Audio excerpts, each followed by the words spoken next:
अस्सलाम वालेकुम प्यारे पाकिस्तानियों, खुशखबरियाँ वीकेंड डिलाइट क्लासिक्स की एक और एपिसोड के साथ फिर हाजिर हैं। अस्सलाम वालेकुम हिरा, क्या हाल है आपके? जी, मैं बिल्कुल ठीक-ठाक हूँ। आप कैसी हैं? मैं ठीक हूँ। तो आज हम कौन सा क्लासिक डिस्कस करने जा रहे हैं? बस ये बहुत बड़ा क्लासिक है।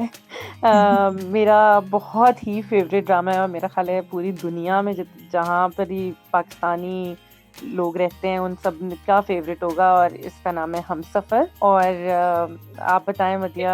बिल्कुल, आई थिंक मैं ऐड ऑन ये इसमें करना चाह रही थी कि अगर हम कहते हैं कि पीटीवी क्लासिक्स का एक एरा था जब पाकिस्तानी ड्रामास जाने हुँ, जाते थे और जब सड़कें सुनसान हो जाती थी। उसके बिल्कुल। बाद अगर ड्रामा का दोबारा से वो फ़ेज़ आया जब इतना मशहूर हुँ, हो गया, वो ये ड्रामा था। This was a game changer. अगर हम बिल्कुल। कहें कि अगर नए ड्रामा की जो स्पेशली अब जो पाकिस्तानी जो करंटली जो सेलिब्रिटीज़ हमें उभरे हैं, वो इस ड्रामे से उभरे और इसके बाद बिल्कुल। वो वही वाले सीन हो गया था दोबारा कि जब ये ड्रामा आया, तो सड़कें सुनसान हो जाती थी and people used to hmm, because this drama was released in 2011 and 2012 so 11 और 12 के दरमियान में था तो उस जमाने में दोबारा से ड्रामे को रिवाइव इस ड्रामे ने किया पाकिस्तानी ड्रामे को बेसिकली वर्ल्ड वाइड ना सिर्फ इसने पाकिस्तान में शोहरत पाई बल्कि हमारे हमसाए मुल्क इंडिया में भी ये रिलीज हुआ और साथ ही साथ ईरान में सऊदी अरेबिया में डिफरेंट अरब ममालिक में यूनाइटेड किंगडम में so this drama is one such drama जो इंटरनेशनल फेम जिसको हासिल हुई बिल्कुल, बिल्कुल। और आप थोड़ा सा बताएं रिवाइवल ऑफ हिना इसके कौन revival of Pakistani Pakistani drama कह ड्रामा। लें हालांकि जी, in the Pakistani drama world को to be again. Honest revival की जरूरत कभी भी नहीं पड़ी नहीं, बिल्कुल। लेकिन कह लें कि अगर इस सतह पर मशहूर अगर कोई ड्रामा हुआ तो ये हुँ। सो नहीं, आप हिरा बिल्कुल थोड़ा सा सही कह बताएं रही कि हैं। किसने बनाया जी जी, ये जिस तरह इंटरनेशनल फ़ेम जो दोबारा से Pakistani drama revive in the sense कि जब दुनिया में दोबारा से वो एक पाकिस्तानी ड्रामा की वो हुई वैल्यू जाने गया मतलब बिल्कुल जानी दैट्स गई दोबारा से, तो वो शायद इससे हुई और ये और बिल्कुल जब आई think this 2011 was 12 one of the drama जिससे सुपरस्टार का जो कॉन्सेप्ट आया ना कि बिल्कुल, यस बिल्कुल। हमेशा से कहा जाता है कि फिल्म स्टार्स जो होते हैं वही सुपरस्टार्स होते हैं बट हुँ, पाकिस्तान वो वाहिद आई थिंक दुनिया में इंडस्ट्री है जहाँ पे TV stars are actual the superstars और बिल्कुल, इस ड्रामा बिल्कुल। ने हमें सुपरस्टार्स दिए एंड जी, जो बबीरा हमारा बताएंगे भी फ़ेवरेट और कपल भी है। फेवरेट कपल ऑन जी, स्क्रीन मायरा हाँ, Khan and Fawad Khan the biggest superstars जो पाकिस्तान में बिल्कुल। हैं उनको हमें दिया और प्लस ये जो मोमिना दुरैत प्रोडक्शन का नाम असल में ये ड्रामा हुँ, जो है ये उनके प्रोडक्शन के शोहरत का बायस बनी और बिल्कुल। आप हिना बताएं कि ये किसने लिखा है किसने डायरेक्ट किया है and then I can share the जी, कास्ट जी, विद ये विद बिल्कुल आवर मेरा व्यूअर्स ख़्याल है सब लोग शायद जानते ही होंगे सरमद सुल्तान खूसट ने इसको डायरेक्ट किया है और ये जैसे कि आपने बताया कि मोमिना जुरैद की प्रोडक्शन है और फ़रहत इश्तियाक इसकी राइटर हैं और जो कि नॉवेल्स भी लिखती हैं और ये एक मशहूर उनके नॉवल के ऊपर ही बेस करके ये ड्रामा बना हुआ है और और नॉवल का इसके नाम अला भी सेम ही था हमसफ़र ही था, तो बिल्कुल। I think I should share with our audience के कास्ट क्या है आई थिंक सबको पता बिल्कुल, होगा ये वो बिल्कुल। ड्रामा है जो आई थिंक न्यू जनरेशन सारों ने देखा होगा बिकॉज बिल्कुल। इतना ये मशहूर हुआ सो फवाद हुँ, Khan none other than Fawad Khan was the hero of this drama जो अशर का किरदार उन्होंने अदा किया इस ड्रामे में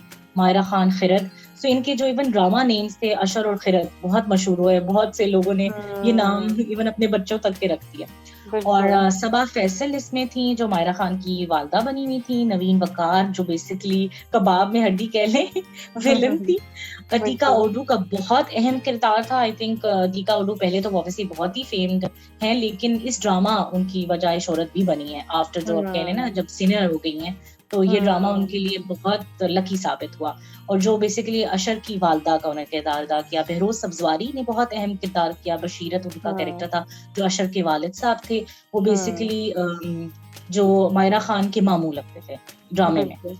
और हुँ, हिना ख्वाजा बयात जो थी वो अतीका ओडू की बहन बनी हुई थी जो हुँ, जो सारा जो नवीन वकार का जो मैंने करेक्ट बताया उनकी अम्मी थी और नूर बिल्कुल। हसन रिजवी एक इसमें विलन थे और हुँ, कुछ इसमें गेस्ट छोटे थे। अपीयरेंसेस भी थी हिरा और इंटरेस्टिंग गेस्ट अपीयरेंसेस जो बहुत थोड़ी थोड़ी थी जैसा मंशा पाशा अब जो इतनी मशहूर है हुँ, वो अशर की फ्रेंड की बीवी बनी हुई थी खालिद अनम थे जो फिरत के वालिद साहब बने हुए थे और कुछ और लोग भी थे सरमद बिल्कुल। खोसर ने खुद भी एक छोटा सा कैरेक्टर बीच में इसमें कैमियो सा किया था so hmm, this was all about the cast so now let's talk about the story I think इसकी story wise if you talk about this इतनी कोई extraordinary story नहीं थी it was a very simple बिल्कुल, story because बिल्कुल। this अगर आप कहेंगे ना कि प्योर ड्रामा तो this was a hmm, family saga drama जिसमें फैमिली अफेयर्स से रिलेटेड ही था, जो अगर हम बताएंगे तो आपको बहुत टिपिकल लगेगा, मगर आई थिंक इस ड्रामे का कमाल ये था कि इसकी जो एग्जीक्यूशन की गई थी ना, जो स्टोरी की, वो बहुत बिल्कुल। बहुत ऐसी है जो अनमैचेबल है। और जो हमें रियल लाइफ जो मतलब रियल लाइफ तो नहीं, रादर ऑन स्क्रीन हमें जो कपल मिला फवाद खान और मायरा खान का, उनकी जो केमिस्ट्री है वो इस ड्रामा की हाईलाइट है in my point of view. बिल्कुल। और उनका जो ईस्टर्न, स्पेशली जो मायरा खान का ओवरऑल लुक दिखाया गया और उनका जो वार्डरोब था, I think she sold out सब कंप्लीटली। आज तक हमें वो वार्डरोब नजर नहीं आया, और स्पेशली जो एशियन और ईस्टर्न लुक उन्होंने दिया ना, मतलब उन्होंने वो ट्रेंड वापस लेके आया कि जिस तरह की शलवार कमीजें, दुपट्टे, और वो जो चुनरी वाले बाजू, चुनरी कहते हैं ना, चूड़ी वाले बाजू, चूड़ी वाले, सॉरी चुनरी कह रही हूँ। एग्जैक्टली, और लंबे लंबे दुपट्टे और पाँव तक फ्रॉक्स, और वो जो बहुत, और प्लेन प्रिंटेड नहीं, मतलब शिफॉन प्लेन, जैसे कलर्स, डिफरेंट कलर्स की उनकी प्लेन कपड़े होते थे, और मतलब वो एक डिफरेंट उनका अच्छा बता सकती है, इसलिए तो मैंने चुनरी कह दिया, चुनरी नहीं, पे लेकिन वो मतलब उनका एक ट्रेडमार्क बन गया था ना, वो बस एक क्योंकि टिपिकल मेरे जैसा के बंदा अगर कपड़े ये थे। चीज नोट कर रहा है ना, तो दैट इज डेफिनेटली कि हाईलाइट की होगी, हाँ बिकॉज़ आई हैव बिल्कुल। No interest in these things, लेकिन still I would definitely say कि उन्होंने वो जो पाकिस्तानी ड्रेस को जितना प्रमोट किया, तो वो बिल्कुल। उसका कोई मैच नहीं है। और आई थिंक जितने मायरा खान की अगर करियर में कोई तब्दील, जो असल उनका जिससे एग्जैक्टली। शोहरत बनी, वो ये ड्रामा था। उसके बाद बिल्कुल। वो कहते हैं ना, दोबारा मुड़ के वापस देखा ही नहीं, वो आगे ही बिल्कुल। जाती रही, और फिर obviously she is a superstar. And Fawad Khan के लिए भी इससे पहले दास्तान वो कर चुके थे, मगर फवाद खान की 3 कंसेक्यूटिव अच्छे बहुत ही मशहूर ड्रामाज आए थे, कि बिल्कुल। दास्तान, हमसफर और जिंदगी गुलजार है, जो हमने पहले भी डिस्कस किया। So it was a love story, मगर इसमें स्टोरी का स्टार्ट थोड़ा सा डिप्रेसिव काइंड ऑफ स्टार्ट हुआ था। अगर हम थोड़ा स्टोरी के हवाले से बात कर लें, फिर हम बाकी चीजें बात करेंगे, हिरा, ठीक है? जी बिल्कुल बिल्कुल, ठीक है। So let me give you a brief synopsis and then you can add on, बीच-बीच में आप भी बताती जाएं। स्टोरी कुछ यूं होती है कि खिरत जो होती है, वो मायरा खान है, वो एक हम्बल मिडिल क्लास बैकग्राउंड से ताल्लुक होता है, वो हैदराबाद में लोकेटेड होते हैं, वो अपनी अम्मी के साथ रहती होती हैं, सबा फैसल। उनके वालिद साहब का इंतकाल हो गया होता है, और वो मतलब दिखाए हुए कि बहुत ही हम्बल बैकग्राउंड, और वो उन्होंने बैचलर्स ऑफ साइंस डिग्री की होती है, मतलब पढ़ी लिखी दिखाई है। उनका मैथमेटिक्स में बहुत इंटरेस्ट होता है। उनके वालिद साहब जो होते हैं, जिनकी डेथ हो गई होती है, उनको मैथ का बड़ा शौक होता है, तो इनको भी शौक होता है। और ये मतलब शुरू से दिखाया हुआ है कि अपनी अम्मी का हाथ बटाती होती हैं, और ये ट्यूशंस पढ़ा के मतलब हाउस होल्ड चला रहे होते हैं। इनके जो अम्मी होते हैं, उनके भाई होते हैं बहरोज सफवारी, और वो once in a blue moon आते होते हैं इनसे मिलने के लिए। ऑल्दो प्यार बहुत करते हैं इनकी वालदा मोहतरमा से, लेकिन आते भी नहीं होते, शायद बस कॉल ही करते होते हैं। कॉल ही करते होते हैं, बिल्कुल। हाँ, लेकिन ऐसा नहीं है कि उनको मतलब प्यार नहीं होता, हाँ, प्यार होता है, exactly. वो डिस्कनेक्टेड होते हैं, जैसा बहुत से लोग भूल जाते हैं। और वो बहुत एक सेल्फ मेड मिलियनर दिखाए गए हैं, जो कराची बेस्ड होते हैं। जो बहरोज सब्जवारी हैं, वो बशीरत हुसैन उनका ड्रामे में कैरेक्टर का नाम था। बसीरत, अच्छा सॉरी, मैंने बशीरत का, सॉरी, बसीरत हुसैन उनका नाम था। और उनकी जो बीवी होती है, वो फरीदा होती है, अतीका ओडू। वो एक सोशल वर्कर दिखा गई हैं। उनका बेटा जो अशर होता है, वो दिखाया गया कि बहुत ही पढ़ा लिखा है, वो येल यूनिवर्सिटी से MBA डिग्री करके वापस आता है।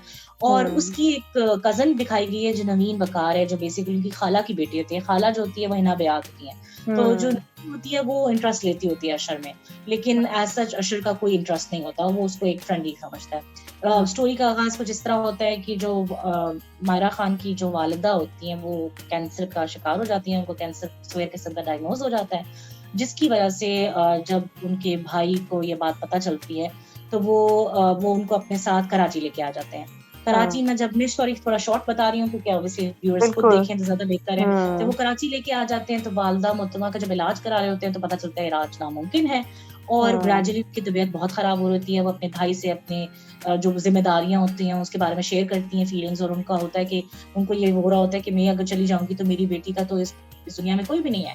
सो वो कहती हैं कि मतलब मैं चाहती हूँ अपनी बेटी की जल्दी से जल्दी शादी कर दो।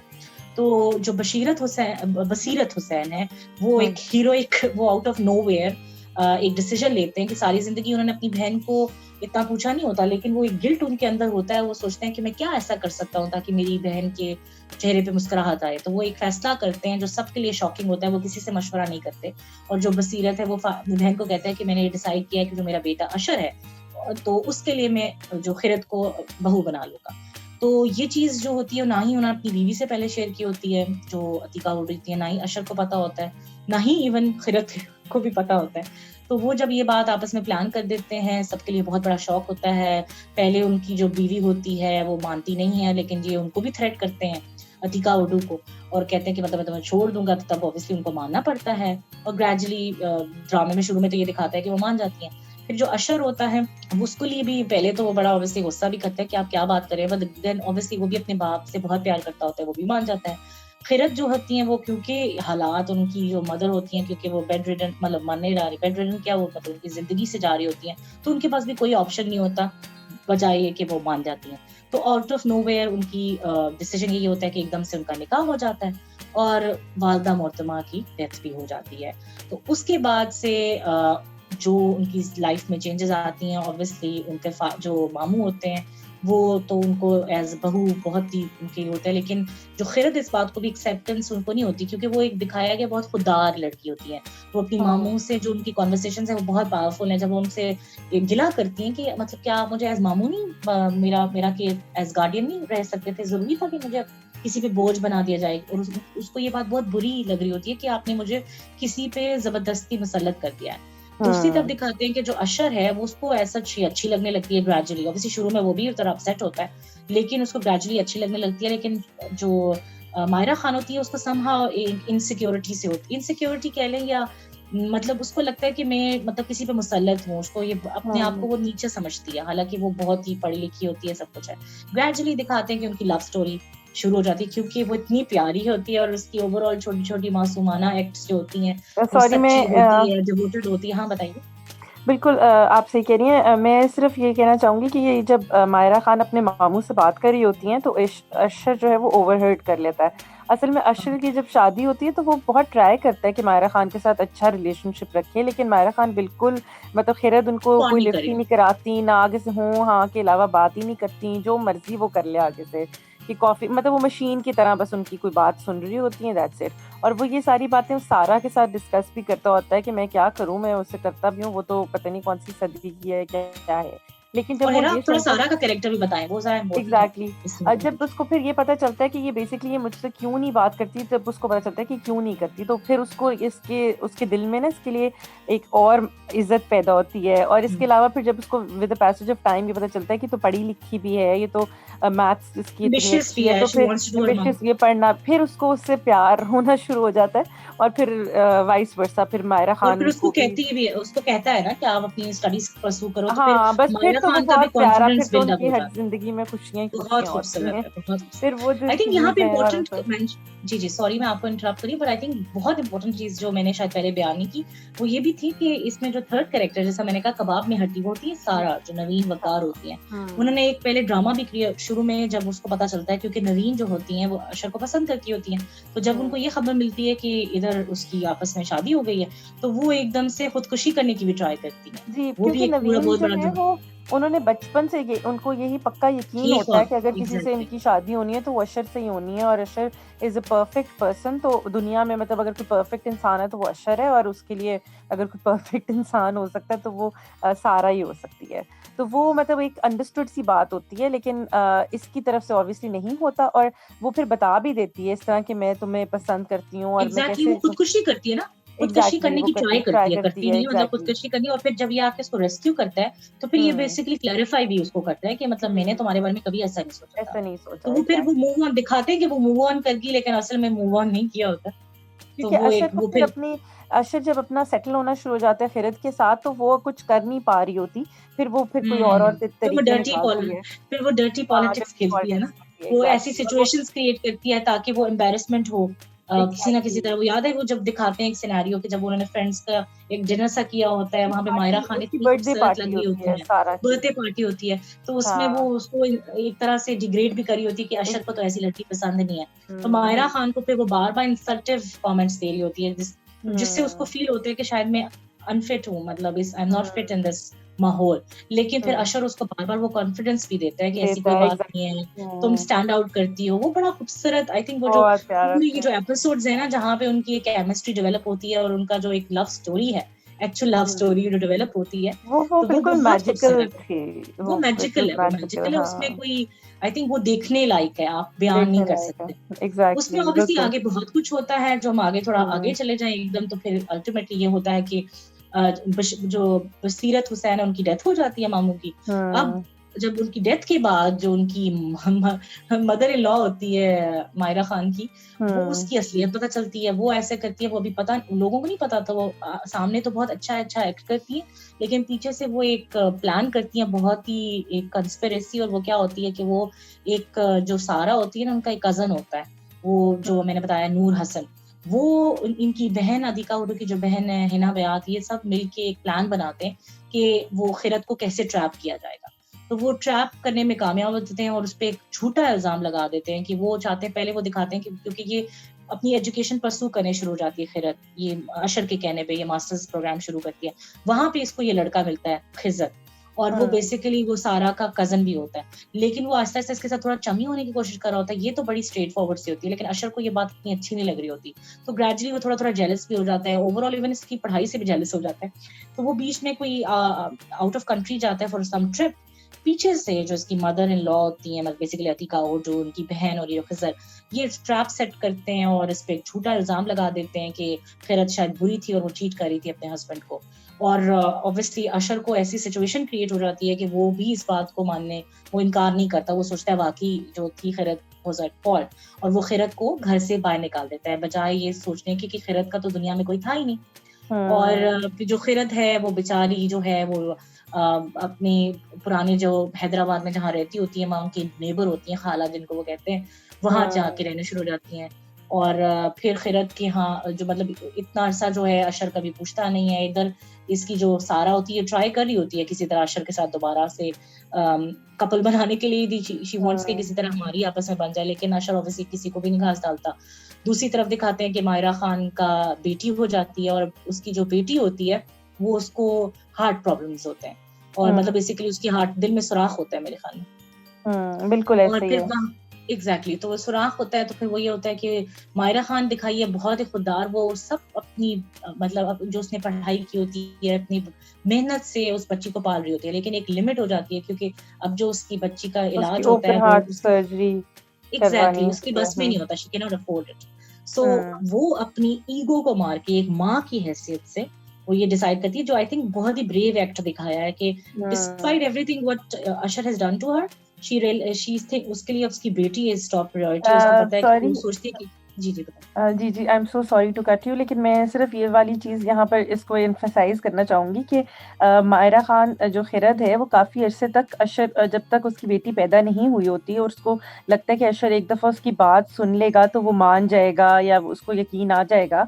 लेकिन जब अशर उसकी बात नहीं सुनता, उसके फ़ोन नहीं उठाता और वो अकेले ये सारा कुछ करती है, उसकी बेटी पैदा होती है, तो वो उस दिन ये सोचती है कि अब मेरी और अशर की मुलाकात मैदान हश्र में होगी। कि अब हुँ, मतलब यू वहाँ नेवर पर नो। ही अल्लाह मियाँ ही हिसाब करेगा और बस अब मेरा उससे कुछ नहीं। उसके बाद वो इतनी वो स्ट्रॉन्ग माँ बन जाती है कि बस वो कहती है कि अब मैं अकेली ही सब कुछ करूँगी। लेकिन वो क्योंकि फिर अल्लाह मियाँ उसको वापस अशर के पास सिर्फ़ इस वज़ह से लाते हैं क्योंकि बेटी का मजबूरी हो जाती है जैसे उसकी लेकिन तब भी उसमें तबीयत बहुत खराब है। कैरेक्टर उसका स्ट्रॉन्ग दिखाया गया है, जो जी, जी, बहुत से जी, लोगों को बिल्कुल। शायद समझ भी नहीं आता, क्योंकि बहुत से जी, लोग जी, ये जी, जी, सोचते हैं कि शायद बिल्कुल। उसकी पर्सनैलिटी वीक दिखाई गई है। बिल्कुल भी लेकिन आई नहीं, थिंक इन हाँ। My point of view, and I think Hira you also agree to this, कि हुँ, उसको दिखाया कि when it comes to motherhood उसके लिए सब चीज़ें सेकेंडरी हो गई, इवन अपनी इज़्ज़त, अपनी ईगो, अपनी हर एग्ज़ैक्टली। चीज़ उसने बिल्कुल, छोड़ दी, बिल्कुल। बिकॉज़ उसको था कि उसकी बेटी का ये हक है, क्योंकि हुँ, अगर वो ये नहीं करेगी तो उसकी बेटी विल नो मतलब वो ज़िंदा ही नहीं रहेगी। तो हुँ, ऑब्वियसली उसके लिए कोई ऑप्शन नहीं था, उसने कहा उसकी बेटी का हक है, उसका बाप इतना अमीर है और वो ऐसे मर जाए तो क्या फ़ायदा? तो वो अपनी हुँ, ईगो को मार के, डिस्पाइट के उसकी वो सीन्स आई थिंक पूरे ड्रामे की हाइलाइट हैं, जब वो जाती है अशर को ये बात करने के लिए, और वो जो उसको इतना बुरी तरह इंसल्ट करता है, क्योंकि वो तो इसको अपनी हुँ, बेटी ही नहीं मानता ना। तो वो जब जिस हुँ। तरह इतनी मतलब उसको इंसल्ट कर रहा होता है, लेकिन ये जब उसके आगे मुँह पे रिपोर्ट्स मारती है और सब कुछ कहती है, अगर आपने डीएनए टेस्ट कराना है वो करा लें, और मतलब वो बड़ी फर्म होती है, कहती है मुझे तो रोज़ 10 मिनट चाहिए। आप मेरी हुँ, बात सुनें, बाकी आप जो मर्ज़ी करें, मेरा आपसे वैसे भी कोई ताल्लुक नहीं है। सो वो बहुत ही powerful, I think Myra Khan बहुत अच्छी उन्होंने एक्टिंग की और फवाद खान ऑब्वियसली दोनों कमाल कर गए। और फिर ऑब्वियसली जो अशर होता है उसको रियलाइज हो जाता है और वो फिर बेटी का इलाज कराते हैं, वो अपने घर ले आता है। अतिका उर्दू को ये बात हजम नहीं होती और ग्रेजुअली वो शॉक, उसको ये खतरा होता है कि क्योंकि उसने तो अपने बेटे के साथ धोखा किया होता है, तो उसको खतरा होता है कि किसी तरह उसको ये पता ना चल जाए। और वो फिर भी अशर के दिमाग को पोल्यूट करना चाहती है बार बार मायरा खान के खिलाफ, लेकिन फिर अशर उसको ऐसा जवाब देता है। आई थिंक वो ड्रामे का हाईलाइट है जब उसको कहता है कि मतलब इसका क्या प्रूफ है कि मैं आपका बेटा हूँ। तो वो वो तो बिल्कुल लास्ट एपिसोड में, हाँ वो तो लास्ट तब है एपिसोड में जब वो खत्म उसको हो जाता है ना, फिर बात ही खत्म हो जाती है। जब अशर को पता चल जाता है कि उसकी माँ ने सारा प्लान किया हुआ था, वो तब बोलता है ये बात।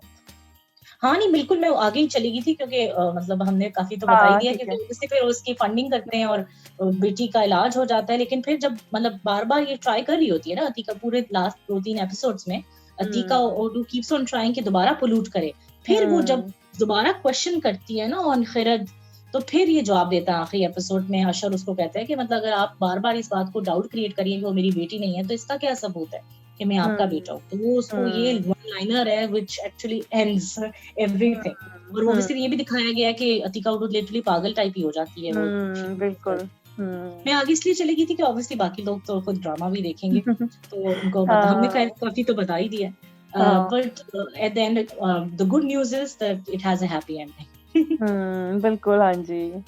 सो और ये भी आई है थिंक कि आप ड्रामे की इसको स्टोरी बहुत टिपिकल थी। Sorry. बिल्कुल, लेकिन सॉरी मैं बार बार बीच में बोल देती हूँ, नहीं लेकिन नहीं नहीं, carry on, that's very important. मैं ये कह रही थी कि अगर किसी ने देख भी लिया हुआ है तो आप उसको दोबारा देखेंगे तो आपको लगेगा आप पहली दफा ही देख रहे हैं, या आप उसको उतना ही इंजॉय करेंगे जैसे आप पहली दफा कर रहे होते हैं। तो वो ऐसा नहीं है कि आप बोर हो जाएंगे उसको देखते हुए, आप नहीं देख सकेंगे दोबारा अगर एक दफा आपने देखा भी है तो। बिल्कुल आप सही कह रही हैं। बल्कि मैं बिकॉज व्हेन वी डिसाइडेड कि हम ये ड्रामा करेंगे, तो अब मुझे दिल चाह पड़ा है कि मैं दोबारा से देखूं, क्योंकि मुझे ऑब्वियसली मैंने ड्रामा ये देखा है 2-3 दफा शायद देखा है। पहले तो देखा था सब रिपीट होता था, उस जमाने देखा था, लेकिन बहुत अरसा हो गया मैंने नहीं देखा। सो आई रियली फील कि मुझे अब ये देखना चाहिए, क्योंकि इसका अगर एक एक डायलॉग भी जब दोबारा अगर आपको कहीं नजर आता है तो आपको बहुत मजा आता है। वो एक सीन से ही आपको लगता है कि ड्रामा कितना क्लासिक था। So may be the story itself is very ordinary, मगर the way they have executed it is terrific. और आई थिंक कुछ लोगों को ये ख्याल है कि शायद उसमें दिखाया गया है कि जी लड़की को थोड़ा डाउन दिखाया गया है कि उसने माफी मतलब क्यों फॉरगिव कर दिया, मगर इसमें तो बड़ा मैसेज दिया गया है कि जो फॉरगिवनेस होती है वो ज्यादा बड़ी सजा होती है। मतलब जो अशर को जिस तरह वो फील करता है, वो उसकी जो ट्रांजिशन एंड पे दिखाई गई है, तो उसको फिर फील होता है कि उसने कितना बड़ा जुल्म किया था कि वो ब्लाइंड फोल्ड हो गया था अपनी मदर। ऑब्वियसली सिचुएशन ऐसी थी, लेकिन स्टिल उसने अपनी बीवी पे यकीन नहीं किया। हालांकि जो बीवी का वो जो एक कैरेक्टरिस्टिक्स भी दिखाया है ना कि वो जरा सा भी झूठ नहीं बोलती, और वो अपनी एक दफा एक स्टोरी भी होती है, वो अपनी बताती है कि मैंने एक छोटा सा वो झूठ बोलती है अशर के साथ कि प्लांट की प्लेसमेंट चेंज हुई होती है, तो वो अपनी स्टोरी बताती है। उसको पूरा दिन उसका गिल्टी में गुजरता है और शाम को शी इज गिल्टी कि मैंने शायद झूठ बोल दिया, और शाम को वो क्लैरिफाई करती है अशर के साथ कि मैंने सुबह तुमसे मिसकोट कर दिया था, असल में मैंने ही प्लांट को मूव करवाया था।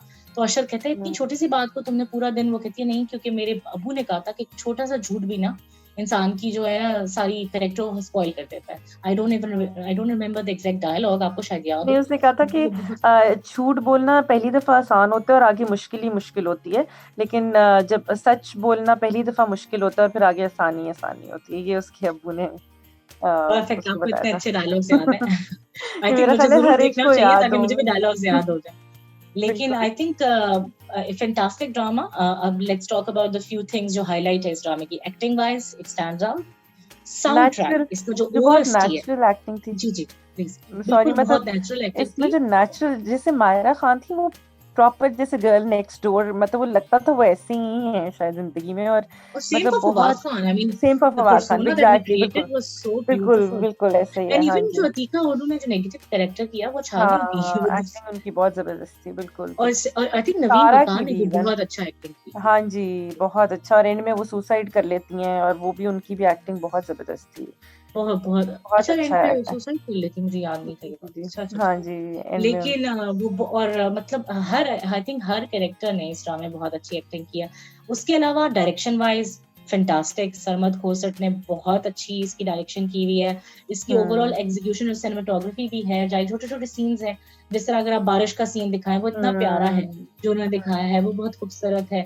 उसके अलावा अगर आप बात करें ओएसटी की, जो मैं करने जा रही थी, this drama has one of the best OSTs ever produced by Pakistan.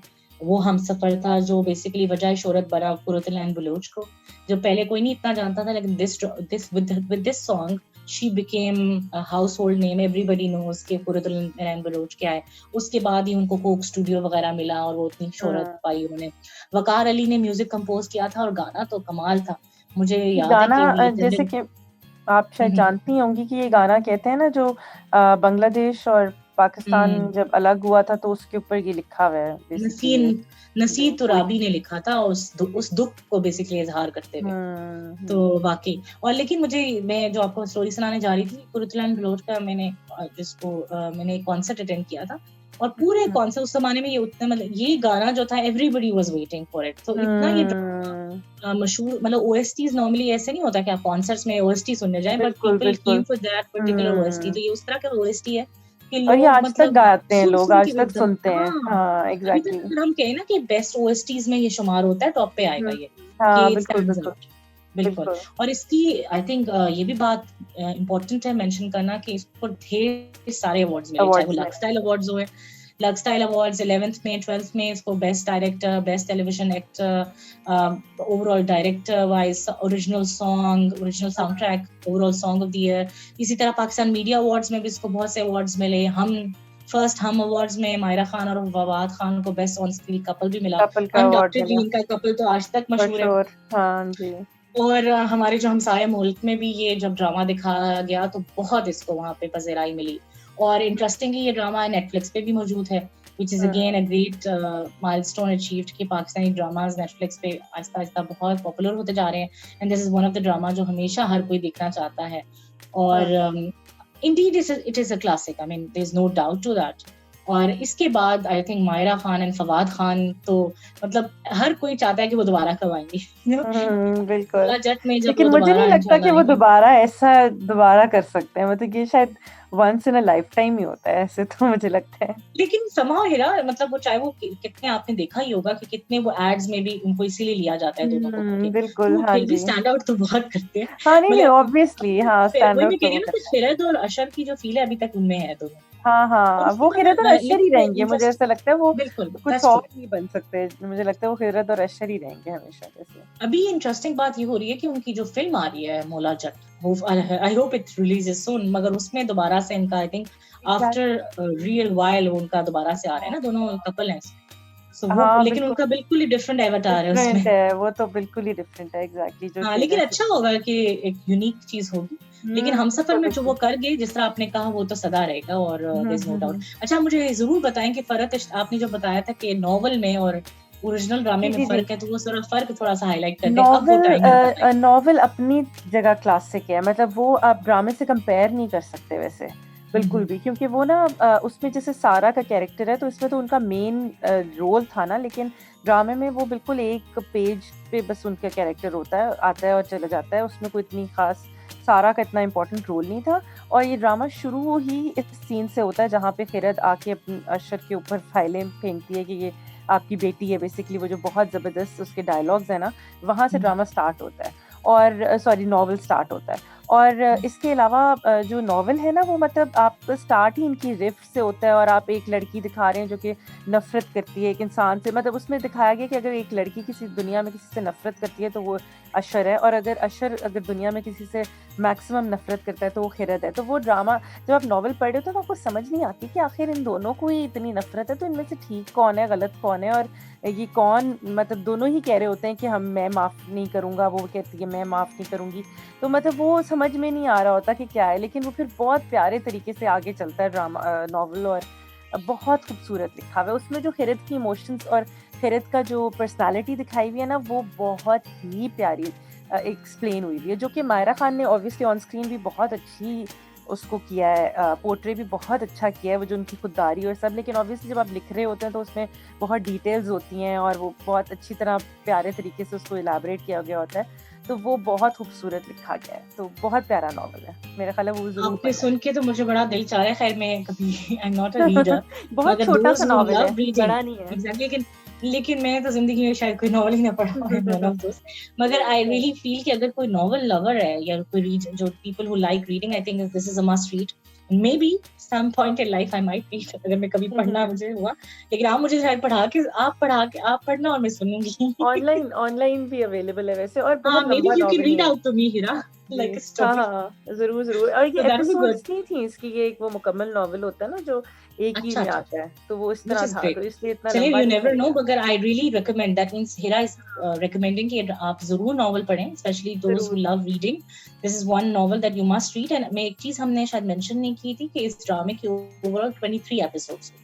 If somebody is wondering कि कितनी episodes हैं, so I think कोई आप वीकेंड पकड़ें, 2 वीकेंड्स में आप binge watch करें and you can simply finish off this drama. अगर किसी ने नहीं देखा, बहुत ही कम लोग होंगे जिन्होंने नहीं देखा, और अगर बिल्कुल। जिन्होंने देखा है तो वो दोबारा जरूर देखें, क्योंकि आई थिंक हमें अपना जो कंटेंट है उसको ज्यादा से ज्यादा प्रमोट करने की जरूरत है।